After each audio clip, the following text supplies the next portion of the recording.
श्री साई सच्चरित्र अध्याय 39 बाबा का संस्कृत ज्ञान गीता के एक श्लोक की बाबा द्वारा टीका समाधि मंदिर का निर्माण। इस अध्याय में बाबा ने गीता के एक श्लोक का अर्थ समझाया है।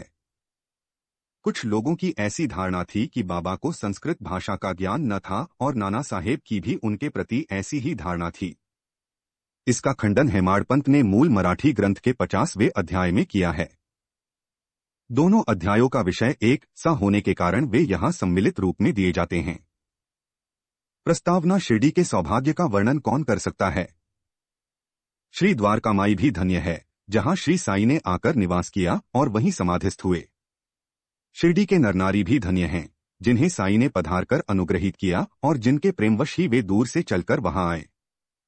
शिरडी तो पहले एक छोटा सा ग्राम था, परंतु श्री साई के संपर्क से विशेष महत्व पाकर वह एक तीर्थ क्षेत्र में परिणत हो गया। शिरडी की नारियां भी परम भाग्यशालिनी हैं, जिनका उन पर असीम और अडिग विश्वास प्रशंसा के परे है। आठों प्रहर काम काज करते, पीसते, अनाज निकालते, गृह कार्य करते हुए वे उनकी कीर्ति का गुणगान किया करती थीं। उनके प्रेम की उपमा ही क्या हो सकती है। वे अत्यंत मधुर गायन करती थीं, जिससे गायकों और श्रोतागण के मन को परम शांति मिलती थी। बाबा द्वारा टीका किसी को स्वप्न में भी ज्ञात न था कि बाबा संस्कृत के भी ज्ञाता हैं। एक दिन नाना साहेब चांदोरकर को गीता के एक श्लोक का अर्थ समझाकर उन्होंने लोगों को विस्मय में डाल दिया।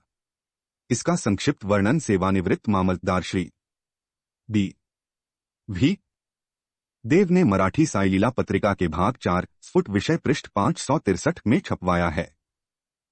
इसका संक्षिप्त विवरण साई बाबास चार्टर्स एंड सेइंग्स पुस्तक के 61वें पृष्ठ पर और the wondrous Saint Sai Baba के पृष्ठ 36 पर भी छपा है। ये दोनों पुस्तकें श्री डी भी नरसिंह स्वामी द्वारा रचित हैं। श्री डी भी देव ने अंग्रेजी में तारीख 27 सितंबर 1936 को एक वक्तव्य दिया है, जो कि नरसिंह स्वामी द्वारा रचित पुस्तक के भक्तों के अनुभव भाग 3 में छापा गया है। श्री देव को इस विषय की प्रथम सूचना नाना साहेब चांदोरकर से प्राप्त हुई थी, इसलिए उनका कथन नीचे उद्धृत किया जाता है। नाना साहेब चांदोरकर वेदांत के विद्वान विद्यार्थियों में से एक थे। उन्होंने अनेक टीकाओं के साथ गीता का अध्ययन भी किया था तथा उन्हें अपने इस ज्ञान का अहंकार भी था। उनका मत था कि बाबा संस्कृत भाषा के सर्वथा अनभिज्ञ हैं। इसीलिए बाबा ने उनके इस भ्रम का निवारण करने का विचार किया। यह उस समय की बात है जब भक्तगण अल्प संख्या में आते थे। बाबा भक्तों से एकांत में देर तक वार्तालाप किया करते थे। नाना साहेब इस समय बाबा की चरण सेवा कर रहे थे और अस्पष्ट शब्दों में कुछ गुनगुना रहे थे। बाबा, नाना तुम धीरे धीरे क्या कर रहे हो। नाना, मैं गीता के एक श्लोक का पाठ कर रहा हूं। बाबा, कौन सा श्लोक है वह। नाना, यह भगवद गीता का एक श्लोक है। बाबा, जरा उसे उच्च स्वर में कहो। तब नाना भगवद गीता के चौथे अध्याय का 34वां श्लोक कहने लगे, तद्विद्धि प्रणिपातेन परिप्रश्नेन सेव्या उपदेक्षन्ति ते ज्ञान ज्ञानिनस तत्वदर्शिन ज्ञान के बजाय उस शब्द को जोड़कर क्या इस श्लोक का अर्थ निकलता है। जी नहीं, शांकर भाष्य में इस प्रकार की कोई व्याख्या नहीं है। नहीं है तो क्या हुआ। यदि अज्ञान शब्द के प्रयोग से कोई उत्तम अर्थ निकल सकता है तो उसमें क्या आपत्ति है। नाना, मैं नहीं जानता कि उसमें अज्ञान शब्द का किस प्रकार प्रयोग होगा। बाबा कृष्ण ने अर्जुन को क्यों ज्ञानियों या तत्वदर्शियों को नमस्कार करने, उनसे प्रश्न पूछने और सेवा करने का उपदेश किया था। क्या स्वयं कृष्ण तत्वदर्शी नहीं थे। वस्तुतः स्वयं ज्ञान स्वरूप नाना जी हाँ, वे ज्ञानावतार थे। परंतु मुझे यह समझ में नहीं आता कि उन्होंने अर्जुन से अन्य ज्ञानियों के लिए क्यों कहा। बाबा, क्या तुम्हारी समझ में नहीं आया। अब नाना हतप्रभ हो गए। उनका घमंड चूर हो चुका था। तब बाबा स्वयं इस प्रकार अर्थ समझाने लगे। एक, ज्ञानियों को केवल साष्टांग नमस्कार करना पर्याप्त नहीं है। हमें सद्गुरु के प्रति अनन्य भाव से शरणागत होना चाहिए। 2, केवल प्रश्न पूछना पर्याप्त नहीं। किसी कुप्रवृत्ति या पाखंड या वाक्य जाल में फंसाने या कोई त्रुटि निकालने की भावना से प्रेरित होकर प्रश्न नहीं करना चाहिए, वरन प्रश्न उत्सुकतापूर्वक केवल मोक्ष या आध्यात्मिक पथ पर उन्नति प्राप्त करने की भावना से ही प्रेरित होकर करना चाहिए। 3, मैं तो सेवा करने या अस्वीकार करने में पूर्ण स्वतंत्र हूं। जो ऐसी भावना से कार्य करता है वह सेवा नहीं कही जा सकती। उसे अनुभव करना चाहिए कि मुझे अपने शरीर पर कोई अधिकार नहीं है। इस शरीर पर तो गुरु का ही अधिकार है और केवल उनकी सेवा के निमित्त ही वह विद्यमान है। इस प्रकार आचरण करने से तुम्हें सद्गुरु द्वारा ज्ञान की प्राप्ति हो जाएगी, जैसा कि पूर्व श्लोक में बताया गया है। नाना को यह समझ में नहीं आ सका कि गुरु किस प्रकार अज्ञान की शिक्षा देते हैं। बाबा ज्ञान का उपदेश कैसा है, अर्थात भविष्य में प्राप्त होने वाली आत्मानुभूति की शिक्षा। अज्ञान का नाश करना ज्ञान है। गीता के श्लोक 19 से 66 फीट पर ज्ञानेश्वरी भाष्य की ओवी 1396 में इस प्रकार वर्णन है।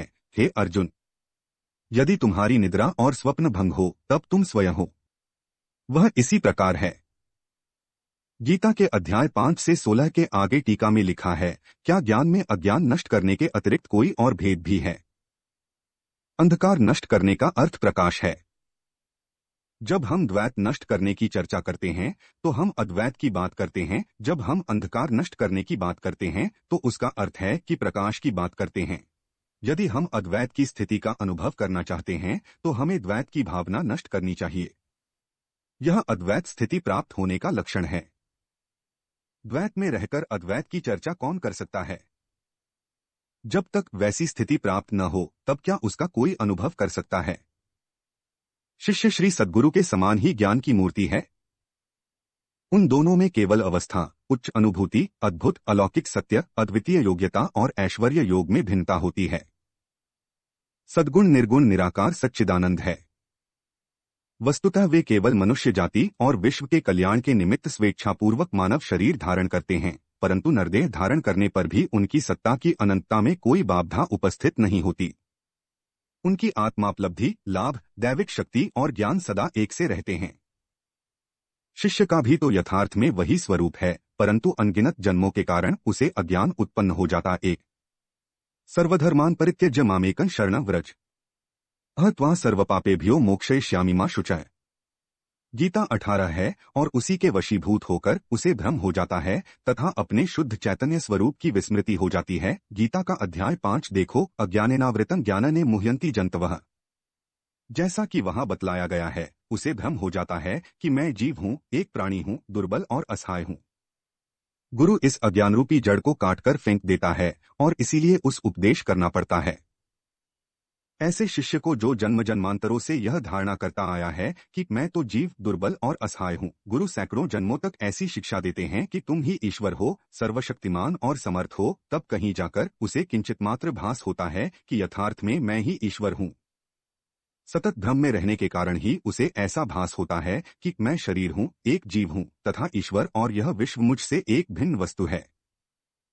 यह तो केवल एक भ्रम मात्र है जो अनेक जन्म धारण करने कारण उत्पन्न हो गया है। कर्मानुसार प्रत्येक प्राणी की सुख दुख की प्राप्ति होती है। इस भ्रम, इस त्रुटि और इस अज्ञान की जड़ को नष्ट करने के लिए हमें स्वयं अपने से प्रश्न करना चाहिए कि यह अज्ञान कैसे पैदा हो गया, वह अज्ञान कहाँ है, और इस त्रुटि का दिग्दर्शन कराने को ही उपदेश कहते हैं। अज्ञान के नीच लिखे उदाहरण हैं, 1 मैं एक जीव प्राणी हूं, 2 शरीर ही आत्मा है, मैं शरीर हूं, 3 ईश्वर, विश्व और जीव भिन्न भिन्न तत्व हैं, 4 मैं ईश्वर नहीं हूं, 5 शरीर आत्मा नहीं है, इसका बोध न होना, 6 इसका ज्ञान न होना कि ईश्वर, विश्व और जीव एक ही हैं। जब तक इन त्रुटियों का उसे दिग्दर्शन नहीं कराया जाता तब जग एक नादत्ते कस्यचित् पापं न चैव सुकृतं विभुः अज्ञानेनावृतं ज्ञानतेन मुह्यन्ति जन्तवः। गीता 5 शिष्य को यह कभी अनुभव नहीं हो सकता कि ईश्वर, जीव और शरीर क्या हैं, उनमें क्या अन्योन्याश्रित संबंध है तथा वे परस्पर भिन्न हैं या अभिन्न हैं अथवा एक ही हैं। इस प्रकार की शिक्षा देना और भ्रम को दूर करना ही अज्ञान का ज्ञानोपदेश कहलाता है। अब प्रश्न यह है कि जीव जो स्वयं ज्ञान मूर्ति है, उसे ज्ञान की क्या आवश्यकता है? उपदेश का हेतु तो केवल त्रुटि को उसकी दृष्टि में लाकर अज्ञान को नष्ट करना है। बाबा ने आगे कहा, 1 प्रणिपात का अर्थ है शरणागति, 2 शरणागत होना चाहिए तन मन धन से अर्थात अनन्य भाव से, 3 कृष्ण अन्य ज्ञानियों की ओर क्यों संकेत करते हैं? सद्भक्त के लिए तो प्रत्येक तत्व वासुदेव है। भगवद गीता 1:7 से 19 अर्थात कोई भी गुरु अपने भक्त के लिए कृष्ण है और गुरु शिष्य को वासुदेव मानता है और कृष्ण इन दोनों को अपने प्राण और आत्मा। भगवद गीता 7 से 18 पर ज्ञानदेव की टीका। चूंकि श्री कृष्ण को विदित था कि ऐसे अनेक भक्त और गुरु विद्यमान हैं, इसलिए उनका महत्व बढ़ाने के लिए ही श्री कृष्ण ने अर्जुन से ऐसा उल्लेख किया। समाधि मंदिर का निर्माण बाबा जो कुछ करना चाहते थे उसकी चर्चा वे कभी नहीं करते थे, प्रत्युत आसपास ऐसा वातावरण और परिस्थिति का निर्माण कर देते थे कि लोगों को बाद में उनका निश्चित परिणाम देखकर बड़ा अचंभा होता था। समाधि मंदिर इस विषय का उदाहरण है। नागपुर के प्रसिद्ध लक्षाधिपति श्रीमान बापू साहेब बूटी सकुटुंब शिरडी में रहते थे। एक बार उन्हें विचार आया कि शिरडी में स्वयं का एक वाड़ा होना चाहिए। कुछ समय के पश्चात जब वे दीक्षित वाड़े में निद्रा ले रहे थे तो उन्हें एक स्वप्न हुआ। बाबा ने स्वप्न एक बहुना जन्मनामन्ते ज्ञानवान्मा प्रपद्यते वासुदेवः सर्वमिति स महात्मा सुदुर्लभः। गीता 7:19। उदाराः सर्व एवैते ज्ञानी त्वात्मैव में मतमा स्थितः स ही युक्तात्मा मामेवानुत्तमा गतिम्। गीता 7:18 में आकर उनसे कहा कि तुम अपना एक वाड़ा और एक मंदिर बनवाओ। श्यामा भी वहीं शयन कर रहा था और उसने भी ठीक वैसा ही स्वप्न देखा। बापू साहेब जब उठे तो उन्होंने श्यामा को रुदन करते देखकर उससे रोने का कारण पूछा।